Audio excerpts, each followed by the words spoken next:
It is a marvel of aerospace engineering, a 400-ton leviathan of aluminum, titanium, and carbon fiber that has conquered gravity. For 30 years, it has ferried millions of souls across oceans, battling the jet stream, enduring the freezing vacuum of the stratosphere and the humid heat of the tropics. But every machine has a lifespan. Metal fatigues, avionics become obsolete, fuel efficiency standards shift, and eventually the giants of the sky must come down to Earth for the last time. They do not go to a landfill. They come here, the Boneyard. This is not a place of death, but of dormancy and harvest. In the arid deserts of the American Southwest, Victorville, Mojave, Tucson, billions of dollars worth of aerospace materials sit baking in the sun. This is the starting line of the most complex recycling operation on the planet. How do you dismantle a machine that was built to withstand the forces of flight? How do you drain thousands of gallons of toxic, caustic fluids without spilling a drop? And how do you separate the exotic alloys of a jet engine to forge the cars and soda cans of tomorrow? It requires a disassembly line that moves in reverse.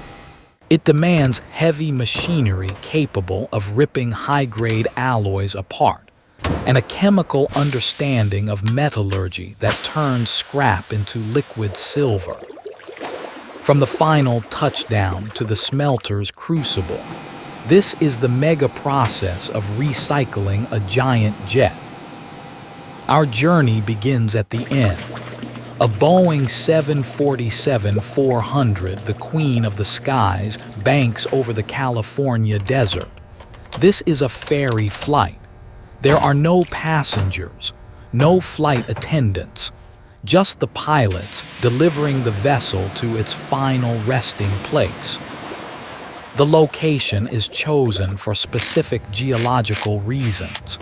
The soil here is hardpan, caliche, capable of supporting the immense weight of the aircraft without the need for pavement. The humidity is near zero. Rust is the enemy of value, and the dry desert air preserves the aluminum skin, putting the corrosion process into suspended animation. Upon arrival, the aircraft enters induction. If there is a chance it might fly again, it is put into storage. Mechanics seal the engines and windows with layers of spraylac, a vinyl sprayable barrier that reflects the sun and keeps the interior cool. It looks like a white cocoon, but for our subject today, there is no cocoon. This plane has reached its end of life. It is marked for part-out.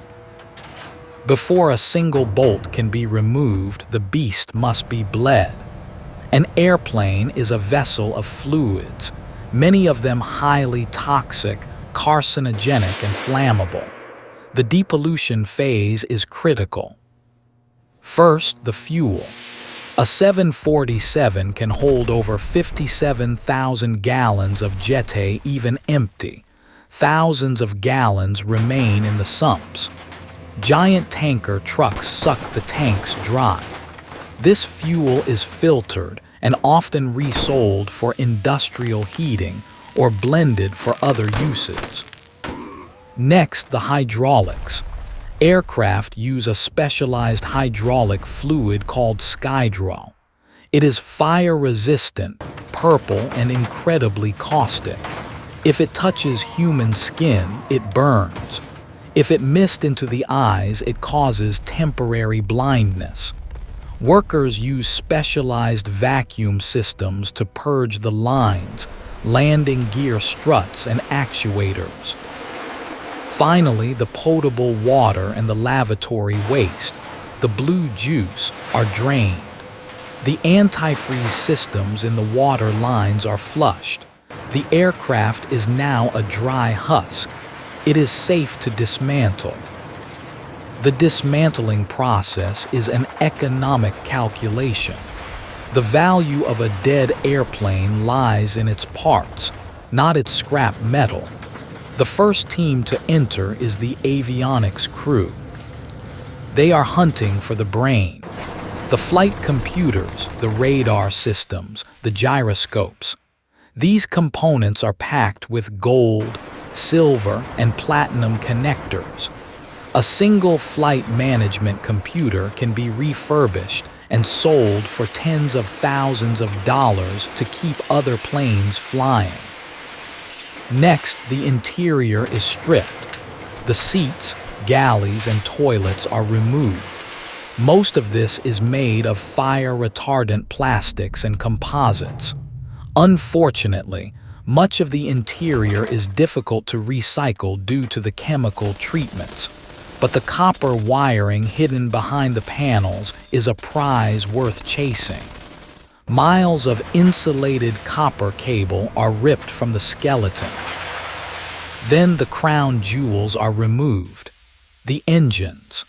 Whether it's a General Electric, a Pratt & Whitney, or a Rolls-Royce, the engines account for 80% of the aircraft's residual value.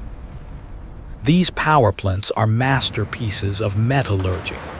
They contain Inconel, Waspaloy, and Rene 41, nickel-based superalloys designed to withstand temperatures that would melt standard steel. They contain single-crystal titanium blades. Even if the engine never runs again, these exotic metals are harvested, melted down, and reborn as medical implants or high-performance turbine parts. The plane is now picked clean. It is a Hulk. It is time for destruction. A massive excavator, equipped with a shear attachment capable of exerting 4,000 psi of cutting F. Force approaches the fuselage. The operator targets the structural weak points. The cockpit is often severed first. Then, the tail section. The goal is to break the aircraft into manageable chunks that can be fed into the shredder. The wings are the hardest challenge. The wing box is the strongest part of the airframe, designed to support the entire weight of the plane under high-G loads. It is solid, thick aluminum plate. The shear must gnaw through the spars, snapping beams that were built to never break. The chunks of fuselage are loaded onto a steel conveyor belt. They ascend toward the mega shredder. This is the same machine used for cars, but calibrated for aerospace alloys. Inside the chamber, a rotor weighing 60 tons spins at 500 revolutions per minute. Attached are massive manganese steel hammers. When the airplane parts drop in, they don't get cut, they get smashed. The violence is absolute. The aluminum skin, the titanium rivets, the steel landing gear fragments, everything is pulverized into fist-sized pieces in seconds. The aircraft is reduced to shred. What emerges is a river of mixed metal confetti. To be valuable, it must be sorted. The first step is magnetism. A massive drum magnet pulls the steel, mostly from the landing gear and seat brackets, out of the stream. But airplanes are 80% aluminum, which is non-magnetic. To catch the aluminum, we use the eddy current. This machine spins a magnetic rotor at high speed inside a non-metallic drum. This creates a repelling magnetic field. When the aluminum passes through it, it becomes temporarily magnetized and is physically repelled. The aluminum jumps off the belt, flying into a collection bin, while the heavy waste and plastic fall short. The resulting mix is called Zorba. the industry term for shredded non-ferrous scrap. It is primarily aluminum, but it is a dirty mix of different alloys. To turn this back into a plane or a car, it must be refined. The Zorba travels by rail to the secondary aluminum smelter. Recycling aluminum saves 95% of the energy required to make new aluminum from bauxite ore. It is an economic and environmental imperative. The scrap is loaded into a reverberatory furnace. Unlike a steel furnace which uses electric arcs, this uses massive gas burners that bounce or reverberate heat off the roof and down onto the metal. The furnace sits at 1,400 degrees Fahrenheit. The airplane scrap melts almost instantly upon contact with the liquid metal heel. But the scrap is painted. It has coatings, primers, and plastics attached. As the scrap melts, the organic contaminants, paint, rubber, plastic burn off, turning into gas which is captured by emission control systems.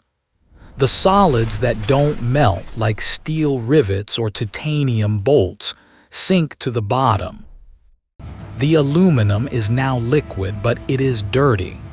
Impurities float to the surface, forming a thick gray crust called dross. To separate the good metal from the dross, flux, usually a salt compound, is injected. The flux reacts with the oxides, causing them to separate from the liquid aluminum. The operators skim this dross off the surface with massive tractor-mounted rakes. What remains underneath is pure, shimmering liquid silver. But aluminum is not just one thing. It is a family of alloys. An airplane wing uses 7,000 series aluminum. A soda can use 3,000 series. A car engine uses 300 series casting alloy. The smelter acts as a chemist. Based on the customer's order, they adjust the recipe. If they are making engine blocks, they add silicon to improve flow. If they are making structural beams, they add magnesium for strength. The liquid is stirred with nitrogen gas to homogenize the mix. The alloy is perfect. It is time to cast. The liquid flows into the direct chill casting pit. This is where the liquid becomes a solid giant. The metal flows into a rectangular mold. The bottom of the mold slowly descends into a pit of water. As the aluminum hits the water-cooled sides, it freezes instantly. The result is an ingot, a massive slab of solid aluminum weighing up to 60,000 pounds. This is the currency of the metal world. The ingot has a rough, oxidized skin. Before it can be rolled, it must be scalped. Giant milling blades shave an inch of metal off the face, revealing the pristine, mirror-like alloy underneath. The scalped ingot enters the preheat furnace. It soaks at 1,000 degrees Fahrenheit for hours. This relaxes the crystal structure of the metal, making it soft enough to roll. We enter the rolling mill. The massive hot ingot rides the table to the reversing mill. It passes back and forth between giant steel rollers. With each pass, the pressure increases. The ingot is squeezed like dough. It gets thinner and longer. What was once a 30-foot block becomes a strip of metal stretching for a mile. Finally, the strip is wound into a coil. This coil, weighing 20 tons, is the raw material for tea. He manufacturing world. The coil is shipped to the end user. If it is destined to be a car part, it enters a blanking line. Giant hydraulic presses, wielding thousands of tons of force, stamp the aluminum sheet into complex shapes, hoods, doors, and fenders for the next generation of electric vehicles. Or it might be thinned down further, to the width of a human hair, to become a soda can. The metal that once flew at 35,000 feet as part of a 747 fuselage is now sitting in your hand, holding a cold beverage. It is a cycle of reincarnation. Aluminum is immortal. It does not degrade. It does not lose its properties. The atoms in your car, your phone, and your drink may have once crossed the Atlantic at the speed of sound. As one generation of aircraft retires to the desert silence, their bodies are melted down to forge the future. In the world of heavy industry, nothing is truly lost. It is simply transformed. Inside the airplane graveyard, the sky giants sleep, waiting to be reborn.